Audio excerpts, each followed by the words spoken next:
We are live. We are live. We are live.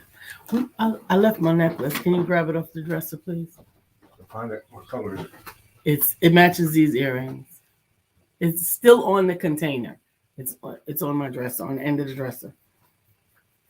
We're live. We have a topic for you today. Today we are talking about patience. We're talking about patience. How much do you have? How much do you need? What do you want in your life?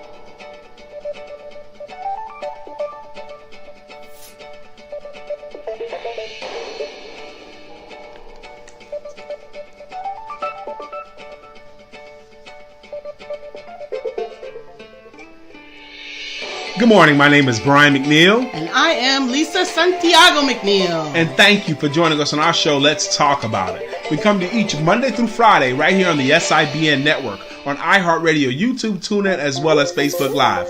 Good morning. Good morning. Good morning. Like.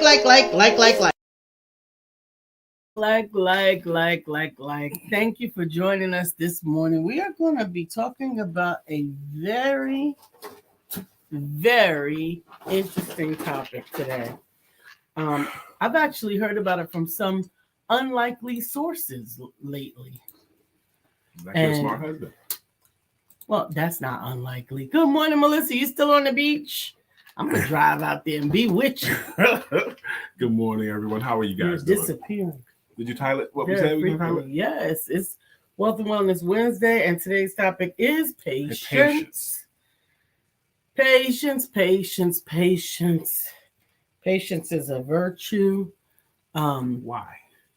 Patience really is contingent upon the expected the expected result from the specific resource. So I think it's really important to understand that patience in some cases can be conditional. Okay. I think you're right. Yeah, if you're trying to grow an olive tree, you might need 100 years. That's right. But if you're trying to just plant some grass, give it about 6 weeks. Onion, 6 weeks. Give it less time for it. Onion plant is old in 6 weeks. Yep. And it really is about knowing what the requirement is for what it is you want. And again, that's conditional. Because there are some things we got to remember that God does things differently than the universe, differently than we are capable of, let's just say differently than we are even able to comprehend. Differently, right? Because we reap where we have not sown. That means that there are situations that God can manifest what it is that you're expecting in a lot less time than what you're expecting it. Recently, I was watching. Let me get in there. Reap where you haven't sown. There's a practical business application too to that, and it happens all the time. When I first got into sales, I was 23 years old, and I worked for a company. We operated on a one-shot system, and what that means is that it was in-home sales. You had one chance to make a sale with that particular household that you went to. So no matter if you liked them or not, you couldn't go back if you didn't make that sale. So what would happen is it created a competitive environment where if that salesperson that was there did not close that sale that night, he has to close hard. What happens is somebody else in the office would go back. If the client wants to do it again, or somebody else would go back. And then when the next person go back, it was very often a very easy sale because the first salesperson did all the work, did all the measuring, he did all the pricing. He did all the negotiating. He did all the back and forth. He did all the reasoning. And the next person going out there just writing it up. Okay. Now, you don't want someone else to take something that you worked so hard for, but you didn't finish. Okay. So that's how it operates. So you were able to reap where someone else has sown. Yes, and it really can be frustrating, particularly for the sower. The topic came up in current news current entertainment news as I was looking at some of the responses to T.I., the rapper. Mm-hmm. He made a foray into comedy, and he has been making his foray into comedy for some time. I'm sorry. Leave it up. Mm-hmm. And he was actually Um, he had made a statement prior to this particular event. This was his first paid event. And it was at a big arena. But he supposedly put his foot in his mouth because when he was interviewed, he was saying, "This is just comedy. It's easy." Allegedly. He said it was going to be. He said it was easy. It's easy. It's going to be easy. And as easy as it may seem to some people, what happened was he was in New York at this paid event. And New York, let me tell you something about New York. Don't go there with your BS. Don't go there with your trial run. Don't have step. Don't go there with your unprepared. Yeah, you do your trial run someplace else. You don't go someplace else. Don't go to Atlanta or New York trying it out with your BS, right? And he got booed. He got booed off the stage. He got booed off the stage. Now, he has said some things to save face. He's pretty much said, if you don't get booed, then you don't, you haven't deserved it or whatever. You can't live for cheers. If you live for cheers, you'll die for booze is what the quote was exactly. But that's just trying to save face, right? So, but honestly, one of the comments that I thought was really provocative, because it's one of the sayings that my husband and I utilize quite frequently, was by Marlon Wayans, and that was, "It takes 10,000 hours to become a professional." That's not by Marlon Wayans. The quote that I am quoting from, I know that's not with the origin of the quote, but it was provocative that it came from Marlon Wayans. The fact that he is typically ascribed as a comedy or a comedian or an actor would subscribe to the same school of thought. You want to give the originator now? Yes, Malcolm Gladwell. So that. Did you just roll your eyes? If I could have rolled them harder, I would have taken them out and shoved them across the table so that you can see how much they roll. Miss Phyllis, come get your girl, Miss Phyllis. Good morning, Jacqueline. Miss Jacqueline, come get your girl. Good morning. Malcolm Gladwell, who wrote the book The Tipping Point, and which is like, it comes a point where enough people have heard about your thing, your sneaker, your book, your whatever, your speaking engagement. Just enough other people, and you go through that struggling period, but when you get to what's called the tipping point, when just enough other people have heard about it, that your business skyrockets. Nike went through a slow growth, and then they reached a tipping point, and then everybody had to have it. Lots of businesses go through that point, and they get to that tipping point where it makes all the difference, that place where it changes everything. But he also, and he's renowned for being very well researched, but he's also renowned for a book called The Outliers. The Outliers. And The Outliers is describing people who have uncommon success in a given area, whether it be in business or sports, like Bill Gates and athletes and all kinds of people have uncommon success. And people who have that uncommon success, in his research, he came to, it took about 10,000 hours of practice. Not making money with it. It takes about 10,000 hours of practice. World-class violinists, hockey players, Bill Gates, it takes them about 10,000 hours of practice. Now, you can't do 10,000 hours in a year. It takes years to get to 10,000 hours. And that's how much time it takes for you to be an outlier, having uncommon success. And I thought that it was particularly provocative that particular reference to that quote was from Marlon Wayans. Jacqueline says she's laughing like crazy. She said it made it just in time to hear you say, "Take your eyes out." Love you too. I could have taken them out and rolled them across the room. That's how much I wanted to roll. Marlon Wayans can read too, baby. Come on. You saying Marlon Wayans can't read? No, he can read. He's very intelligent. He has great longevity in the industry. He is from a quite talented family, but he still made his own way. He utilized and leveraged the family and the name, but he put in the work. He's not just sitting around whistling Dixie.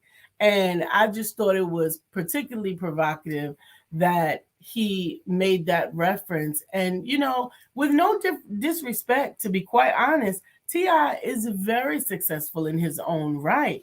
And so many, and not so many, but some rappers have transitioned over to acting and other things. And we have Ludacris. He transitioned from rapping to acting, and he's actually a pretty good actor, I think. I think so. And T.I. is a pretty good actor, and I honestly think that he will probably become a pretty good comedian. I've seen him do some comedy sets, but I think that he had not stored up enough of the hours to take that set in New York, and maybe he didn't have the patience to wait. Great stand-up comedians, when they're going to do a Netflix special, okay, for example, they go around and they do it in the regular little we clubs. Actually saw Chris Rock because he was I got some news. Y'all wouldn't be able to get in to see me do a regular set, but I'm trying out some new material. Where else you gonna try it out? And I'm trying it out. I'm coming here. I'm coming to North Carolina. I'm going to the that's what champions do. The music called it in the past, the Chitlin Circuit. Yeah, the Chitlin Circuit. But that's what champions do. You got to go somewhere in front of real live people and face those boos. Hey, Stephania. I don't know why. They have to face that. They have to put themselves in a position where the person could say no or yes. There's so many applications to this. Good morning, Stephanie. How you doing? She says, hey, family. It's Wonderful Wednesday. Yes, call it that. Wonderful Wednesday. Wonderful Wednesday. But today's topic is Wealth and Wellness Wednesday. And today's topic is patience. Patience. Understanding patience is partially half the battle. Being willing to accept when God decides to step in and allow you to reap where you have not sown is great. But having that patience along the way, patience is a virtue. Patience with you, patience with yourself, patience with others, patience with your process, and patience with the thing that you're trying to get done. And like your patience with your businesses. And in that patience, having the right mindset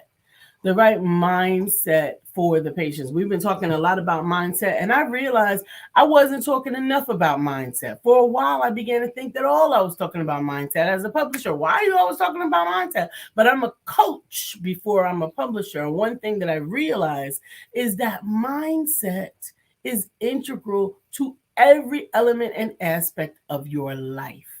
The way you think about it before you do it matters greatly. Absolutely. Imagine if you were the one responsible for harvesting a bamboo field. Okay. Imagine you were the one who had, I don't know, do bamboos come from seeds? Mm-hmm. Imagine 8 years.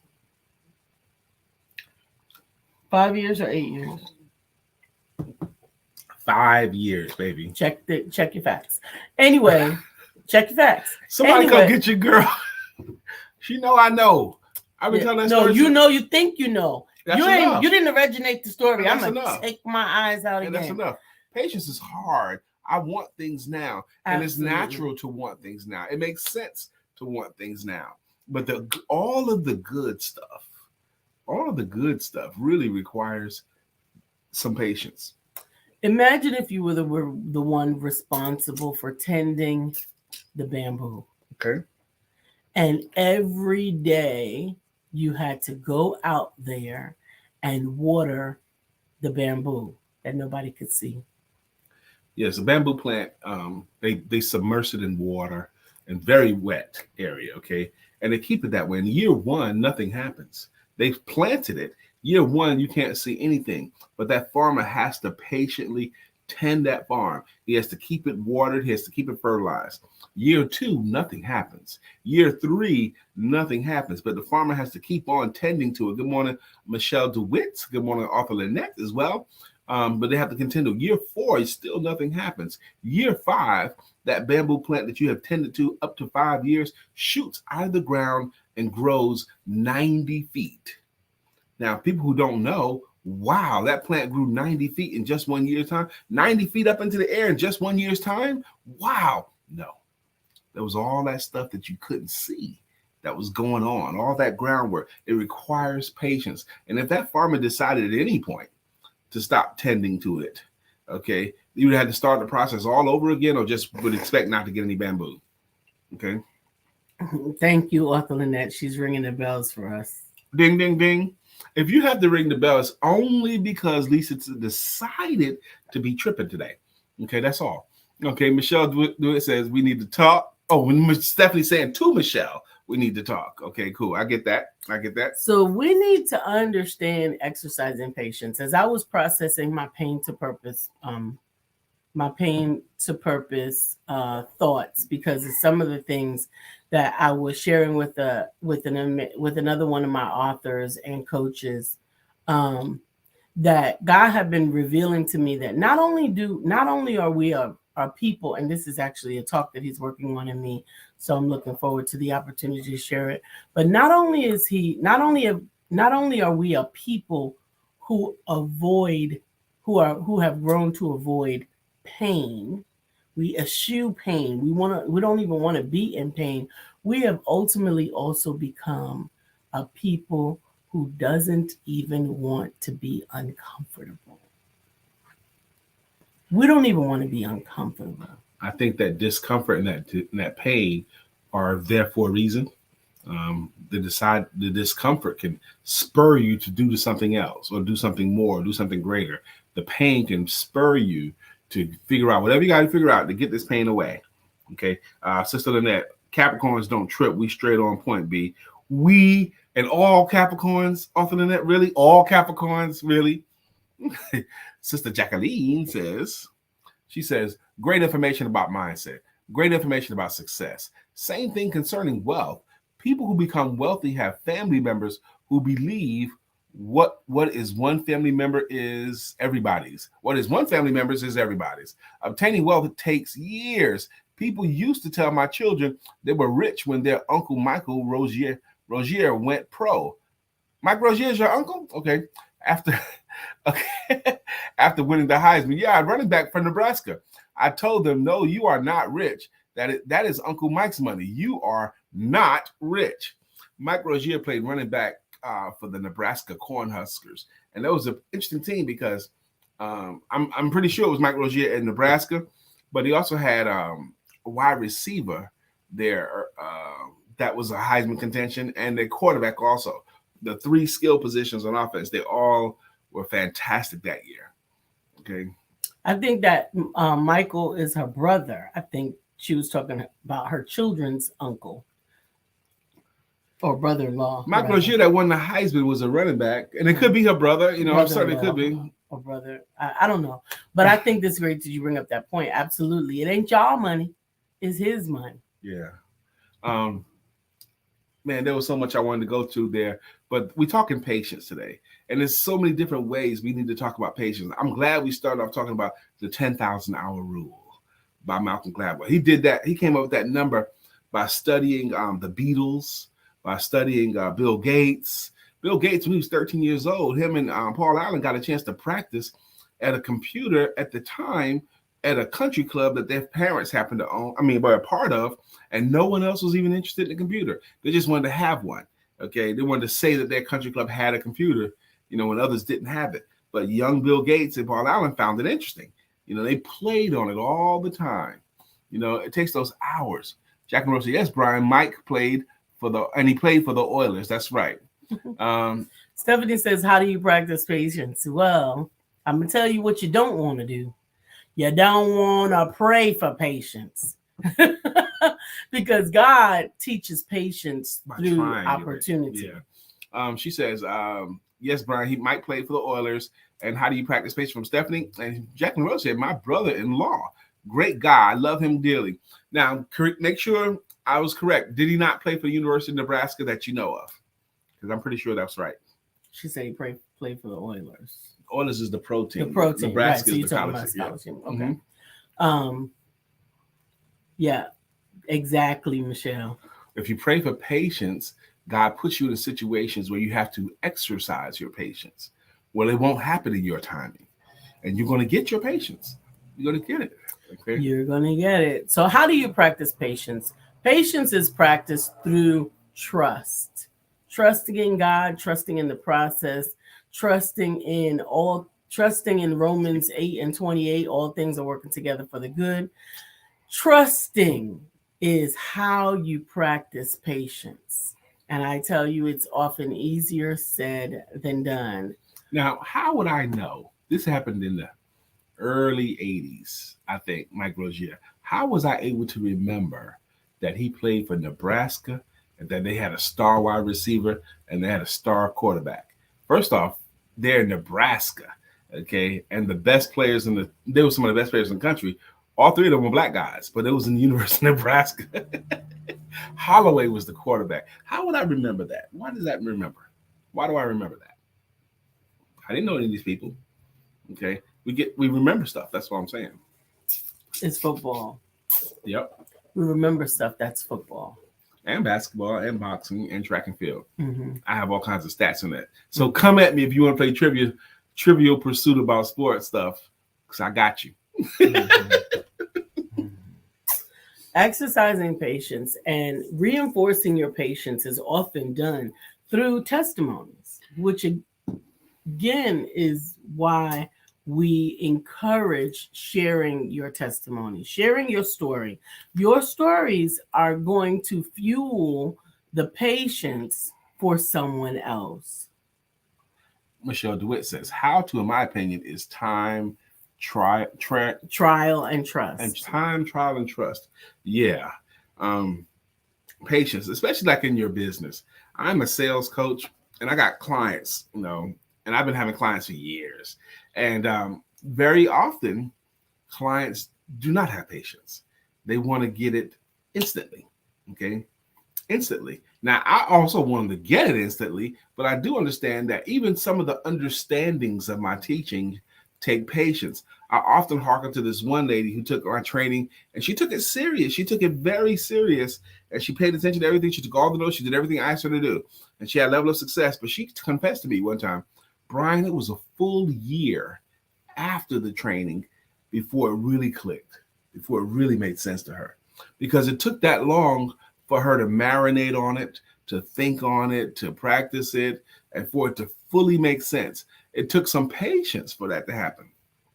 Jacqueline, thank you. She says, how to practice patience. Have a husband. Mm-hmm. Have children. That'll teach you. See, Lisa, just what I said. We remember football.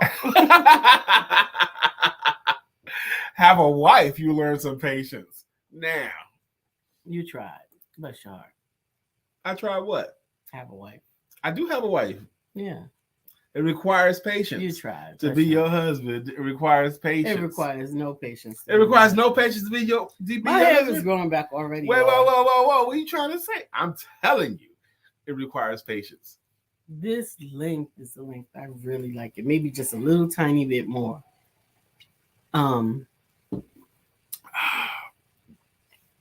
It does too require patience. Michelle DeWitt is laughing. Michelle DeWitt, you happen to have a husband. Do you concur with Sister Jacqueline? If you want to practice patience, have a husband and have children. My dad used to have patience with us. Now, my dad gave us the spankings when I was a kid. I have four. It was four of us. I'm the oldest and I'm the only boy.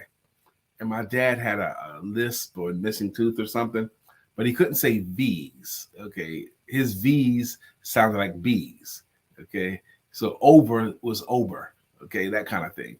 So my dad would give us a spanking, everyone that we earned, but he would never just spank your butt. He had to talk to you first. And the talks could be long because he wanted you to understand why he's about to spank you. Okay. And he would ask, 6-year-old Brian, why did you do that, Brian? Dad, I don't know. But Brian, I've told you over and over and over again. And me and Tracy would just mimic that and have fun with that over and over and over again so often, not in front of him. Because you wasn't crazy. Because I wasn't crazy. You were amused, but you were not crazy. He was going to tell us this long story and it required patience. That's hilarious. That's hilarious. But how often do you realize, or maybe not realize, that your patience is in direct proportion to who you're around, what your expectation is, and what your attitude is around that? And oftentimes our attitudes can be impacted by our perspective. Mm-hmm. so often what you're expecting and your timing and the condition that you have to wait. The condition that you have to wait. The school system decided to run a study. I told this story on this broadcast 4 or 5 times over the years. I'm going to tell it again. The school system decided to do a study, and they called in 3 teachers before the school year began and say, look, you guys have demonstrated exceptional leadership and creativity. We're going to reward you this year with 30 top students, 30 great students. Each one of you are going to get 30 amazing students. And we're going to see what kind of results with your teaching, with those amazing students, what kind of results you can get. And sure enough, the teachers had a wonderful school year. They enjoyed the students enjoyed the teachers. The students scored high on standardized testing. They had a great school year. And at the end of the school year, they called the 3 teachers back in the room and says, look, we were actually running an experiment on you guys. Those students that we gave you, we all just picked them randomly. They were all chosen randomly. And then, we had such a great year. Yeah, but the students were chosen randomly. It was nothing at all special or unique about any of those children. So then the teacher was like, okay, well, because we're such great teachers. Psych. And then he said, actually, we chose your names out of a hat. You were random too. You were random too. We pulled the hat for your 3 names.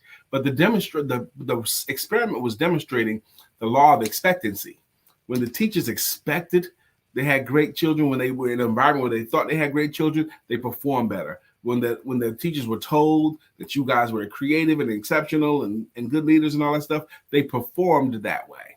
Absolutely. Good morning, Felicia. That's why it's important, I think, when we're working with anyone, whether we're working with volunteers or even employees, that we at least find a way to emphasize what we expect from them in a way even that still celebrates what we believe they're capable of. If you're going to over expect it, even, I know because it's you, this is going to be fantastic. Absolutely. Okay? That expectancy, they perform to that level of expectancy. Even your children, even the people around you, if you think this person around you can't do it, okay, and that, even if you don't say it, okay, but the sentiment, they can't carry the ball, they can't get it done, that permeates. It does. And they're going to perform that way. It creates a vibration that people really can feel. Mm-hmm. They can feel, they can see it, they don't know what it is, but when you've been around someone that is typically negative energy. Good morning, Miss Felicia Gardner. She says, good morning, beautiful people. Jacqueline says, Brian, you are funny. And she's laughing. Don't need patience to have a wife. Really? We are always years ahead. Really? Prepared.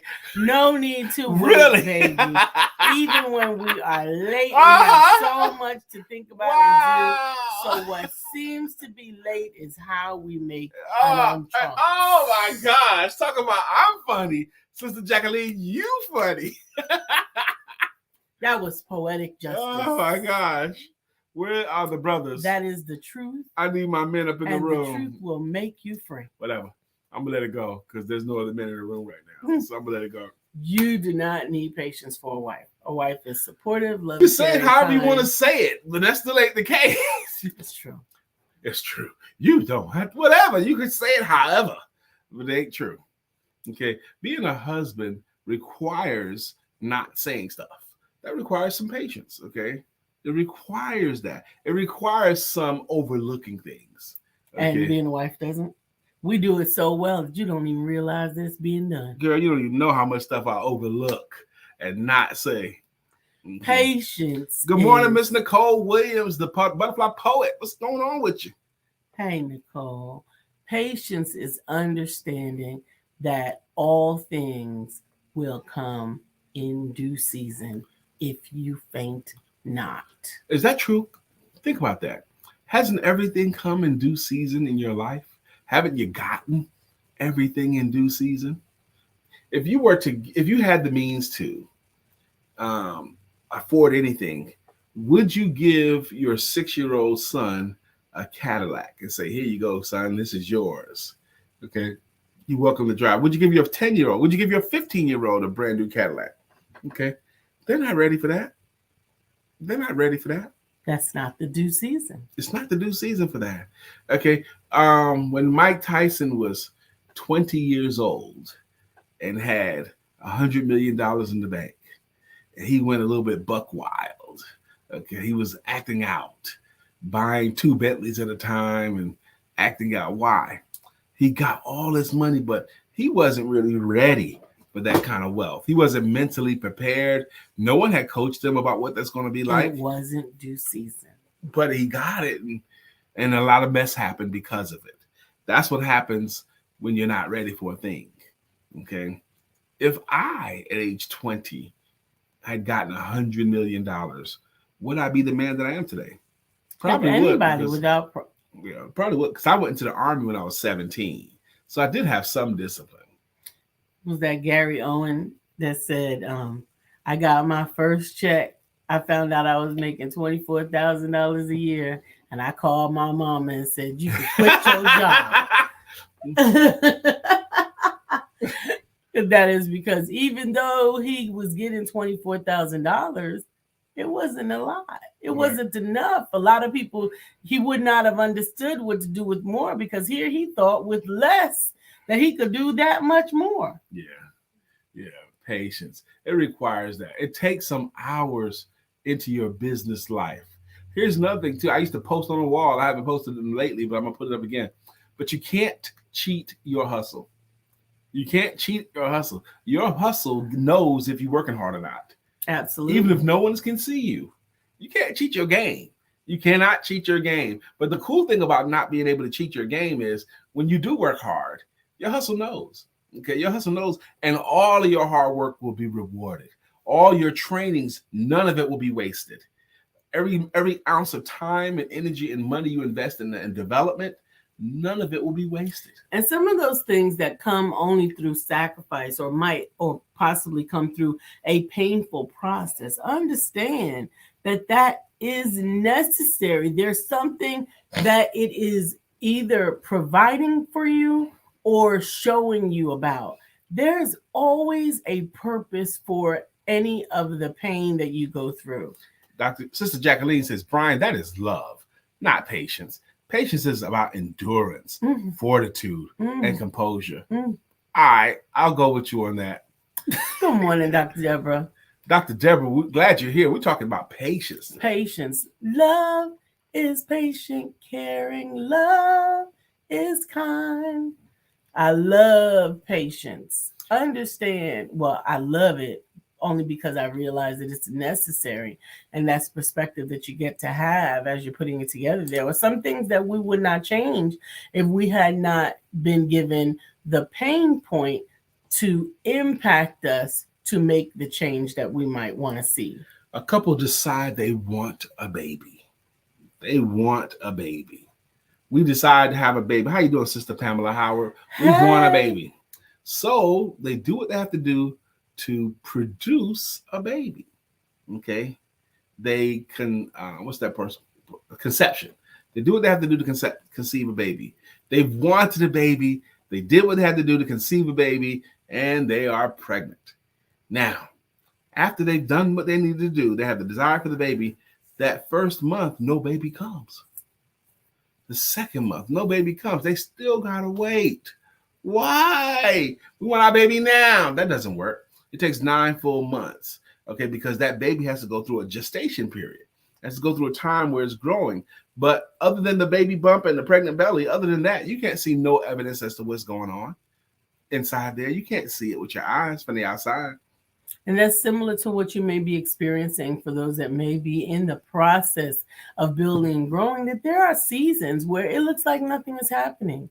And in those seasons, you got to continue to persist, because here's the thing about what's happening beneath the surface.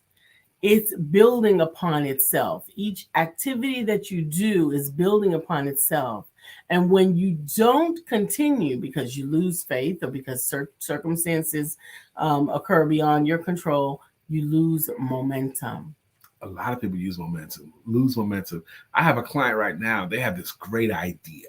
I'm not going to share it with you. And they've been working on this great idea for about 1.5 years, 2 years, something like that.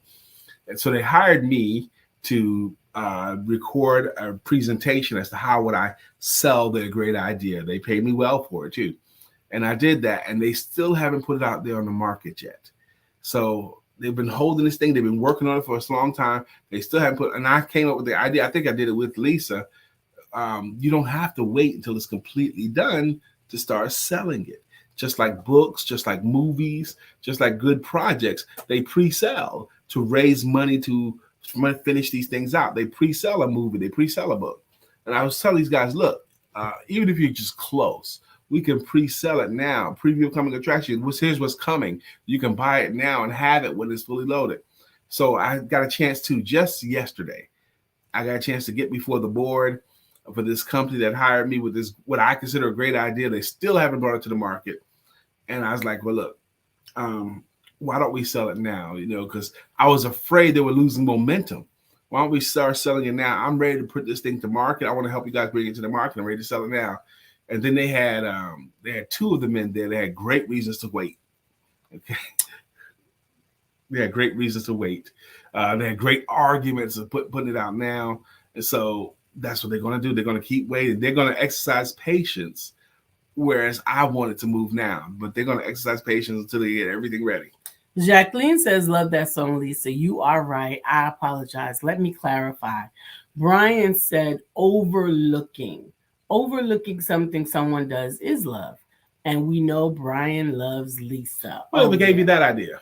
Whatever gave you that idea? Dr. Deborah, you are absolutely right. She says, sometimes I find myself having to do things over again because I was not patient for the planned outcome. I ran ahead and messed it up. Yeah. Absolutely, I understand that. And I think that there's something to be said for both schools of thought, actually, patience and imperfect action. I think they both have their place, and in balance one together, they can actually prove to support one another. I even said that to the gentleman last night. I said, look, there's different concepts here. There's that ready, and then aim, and then fire. Okay, that's one thing. But you always have another concept called ready, fire, and then aim. And I was explaining to the man, I said, look, until you take some shots, you don't know if you're on range or not. Like if you're shooting down a gun range, you don't, until you take your first shot, you don't know if you, like for example, the first shot might be in the dirt. And then you got to raise your muzzle up a little bit. Or it might be to the left or to the right. So you got to make adjustments. But you don't know what adjustments you need to make until you take your shot. I was trying to explain to them that we're going to learn things that our market is going to teach us as we're offering this that we couldn't have anticipated. There's going to be things that we're going to learn until you take some shots, until you put it out there, that you haven't taken the proper full seminar yet, is what I was explaining to them. And they heard me, but they had their way, and they probably are right, actually. And actually, there's so much to be said for that process of ready, fire, aim. And it's often in a situation where you would think that the most intricate details need to be solidified before making the trip. And they actually have set points that are set. They not only have that, they have backup. They don't just have a pilot, they have a co-pilot. Yep. They have flight plans. They have all these things. But the whole process is about readjusting along the way. Yep. Because there are outliers that they don't have any control over. They can estimate the wind, but they don't know. They don't know. They can estimate the altitude. They can estimate lots of things, the baggage, the people, the weight, the shifting, all of those things. But there is still going to be a necessary level of readjustment. And a lot of readjustments. And that's why if they decided instead that they were going to be ready, aim, fire, as opposed to ready, fire, aim, then the planes would never, ever get out of the airport. Planes, ships, rockets. Do you know that ships and rockets and plane are technically off course about 98% of the time? That's a large period of the time. Almost all of the time. Because because there are things that they could not factor in. They could estimate those factors, but until we're in the real world, we can't address them. Right. It's off course, they adjust it back. Goes off course, they adjust it back. That's just what you do. Okay, so I still am, if I'm counseling any young entrepreneur, let's give it a shot. Let's see. And that's the other thing too. I told this story as well. I've told it on here before too. I've had a great client. She was out of we read that? Okay, yeah. She was out of New York and she was a doctor, and she had been a doctor for many, many years. And she decided because of her study, she believes that food can heal all illnesses. Everything that you're sick from, the food you eat can heal you from and keep you from getting sick. That was her strong belief. She believed that there was foods that can cure anything. So she wanted to open up a practice to show how food can heal you. Okay. Now we told this story before. So she's a doctor. She's in New York. She's going to open up a practice talk about how foods can heal you. So she wanted to portray credibility. Okay. So she got a Park Avenue, New York office. That's very expensive real estate in New York. She wanted her office to be on Park Avenue. She got that. And then she wanted people that visit her office to feel confident in her capabilities. So she got this bone and mahogany desk that was beautiful desk. She got this really, really expensive desk. She got this really great website that had a lot of flashing things that flash up. And she's paid for branding and branding colors. And she did all of this stuff. And what she did not have was any paying clients. When she came to me, actually, one of her friends told me about her, and her friend said, look, you got to help her, Brian. She's about to go under. She had no clients, but all this money out. Okay. She was aiming, but not firing. She didn't even give it a try for anybody to be her client. She had no idea how to do it. But quite honestly, going under might have been exactly what you needed. She went back to the hospital. I helped her for a little while, but then she ended up going back in the hospital. Okay. Dr. Deborah says, yes, such a balancing act. It can sometimes be frustrating for me when I'm going alone. For me, it helps to have coaching, accountability, and sometimes even motivation to stay the course while on the course. We all need it. Who could do that? Life is supposed to be a team sport. None of us have enough experience because of how long we've been on this earth. None of us have enough experience to do any of this stuff. We all need coaching, mentoring. We all need accountability. We all need resources. We all need to continually learn. No one has lived long enough. Even if you're 100 years old, you haven't lived long enough to do it all by yourself. Felicia says it's always best to think twice before you do anything. Sometimes it gives you a chance to really think it through before making a difficult decision. Action is key, but the right action is best. Think twice. How about thinking 3 times? How about thinking 4 times? How about thinking 5 times, 6 times, 7 times, 8 times? You're overthinking. I am battling the spirit of perfectionism sometimes. The spirit of, I got to make sure everything is right before I go out there. I got to make sure I know all of this stuff. Okay. I got to make sure I'm able to answer any question that the potential client can ask me. Because I don't want to be out there and not be able to answer some innocuous thing. But as much as you try, as much as you do that, faith without works is dead.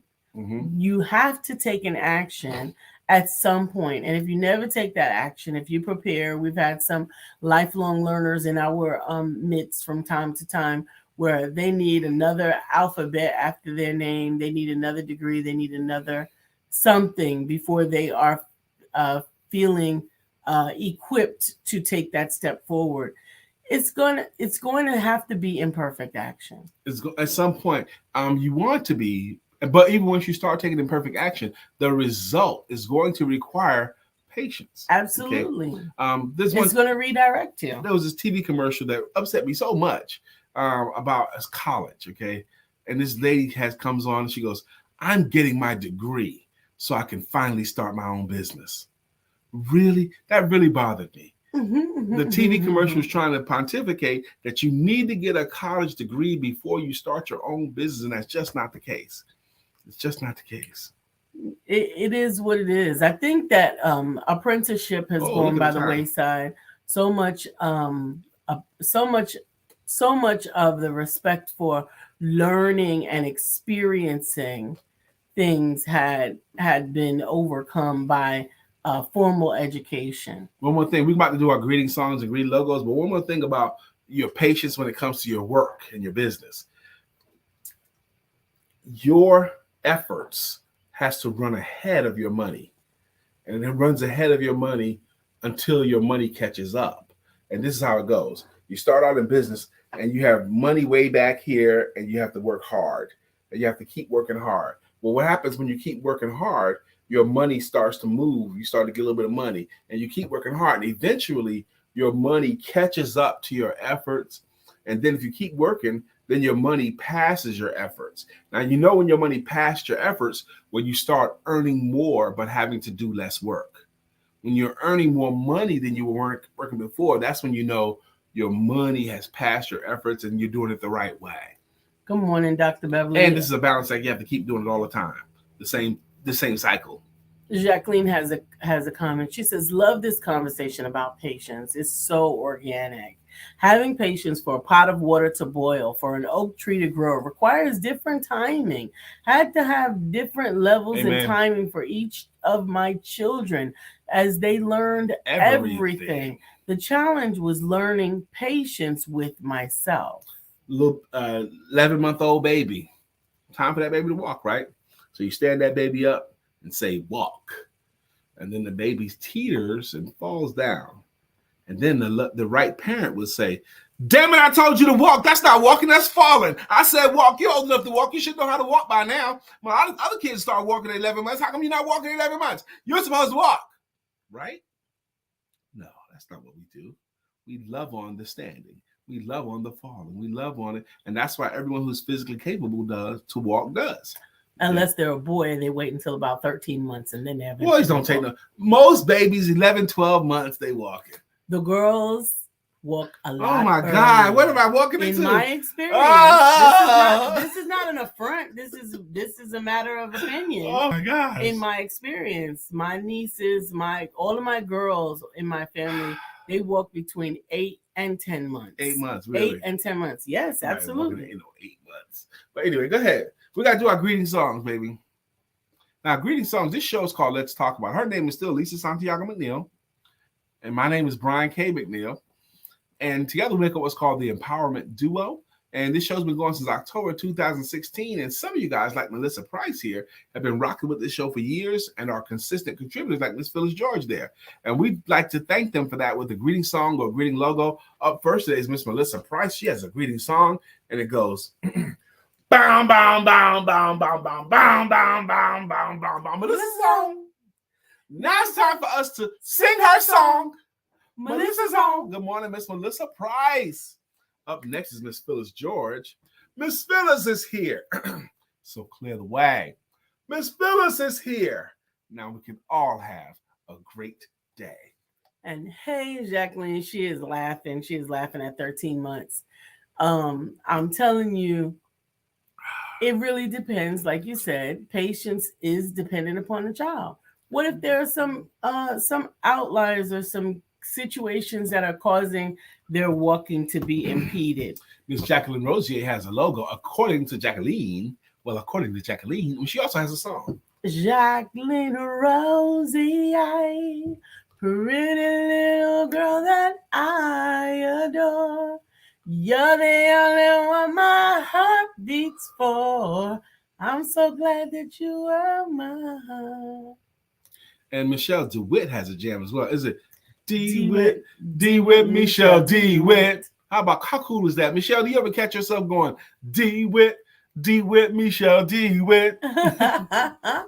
And Stephanie, life has new meaning to me. There is beauty up above and things we never take notice of.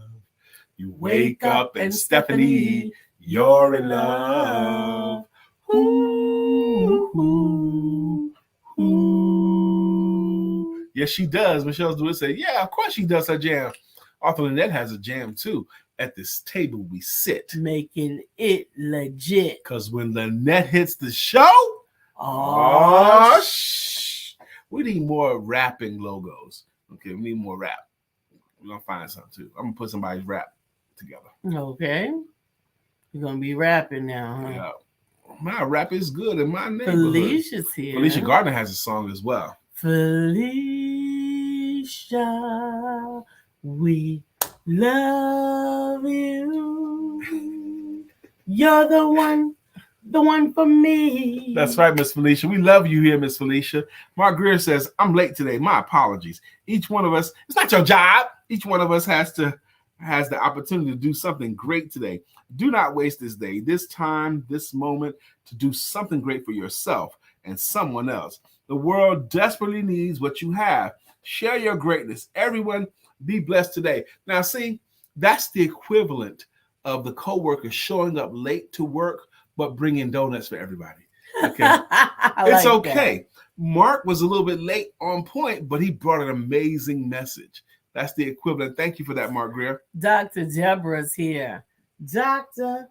Deborah, nonprofit strategist and funding coach. But back on that, when a coworker is late for work and they show up with 2 dozen Krispy Kreme donuts, does anybody care if they were 5 or 10 minutes late? Nobody. If they were 20 minutes late, still nobody would care. McDonald's has a whole campaign around that now. What's that? Showing up late, but bringing McDonald's. All is forgiven. Yeah, it is if you bring something with you. Dr. Beverly's here. Dr. Beverly's here. Dr. Beverly is on the show. I still love the story Dr. Beverly told us about. She was in her car one time. There was someone on the street, and they saw her, recognized her, and yelled out, Dr. Beverly is on the show. Who else? Brother Mark. We did Mark. Oh, we got to do Mark's song. Mark Greer has a jam, too. So wide you can't get around it. So low you can't get under it. So high you can't get over it. Mark Greer is under a groove. He's getting down just for the funk of it. Mark Greer is under a groove. Nothing can stop us now. What's up, Mark? How you doing, man? I need to talk to you today, Mark. I'm going to call you and see if you have some time. Dr. Deborah said, thanks for those donuts, Mark. Hey, man. Jacqueline said, Melissa sang my song to me yesterday while at the beach. I loved it. I saw Melissa's video came out, but I wasn't in a position to watch it because I had it on my phone. I was already in bed. And how fun is that? I want to see it, so I'm going to watch it today. But I am so happy for you guys. I'm going to go ahead and leave us with a card today. I actually have been processing the cards before the show, and one came out to me as it has to do with patience, and that is simply, I do sit still and hear from God. Hearing from God requires patience because he often speaks in a small, still voice. What you don't want is for God to have to yell at you to get your attention, because that usually hurts. I am going to read Miss Felicia Gardner's comment before we get out of here as well. But good card, Lisa. Thank you very much for that. Felicia Gardner says, I understand your view, Brian. Yes, overthinking can cause hesitation, but some people be in their feelings and react before thinking. Example, road rage, or out of anger harming themselves or others because of the pain they feel inside or a disturbing thought. Take a deep breath and a second to think before making a life-altering decision. We might just save our life, even our own. Stephanie Morris says, great show today. Thank you. And Mark Greer says, you're welcome, Dr. Deborah. If you enjoyed this show, be sure to share it. Tell a friend, invite them for tomorrow. We're looking forward to seeing you all again tomorrow for Thursday Thoughts. And if you operate a business that can be interacted with internationally, you might want to bring them over to some networking to have a chance to meet with some people from all over the globe. We have people from Australia, people from England and the UK, and we're excited to introduce them to you. Every Wednesday at noon, we do international networking. This is going to be in a year and a half that we've been doing this. At least I've been doing this a year and a half.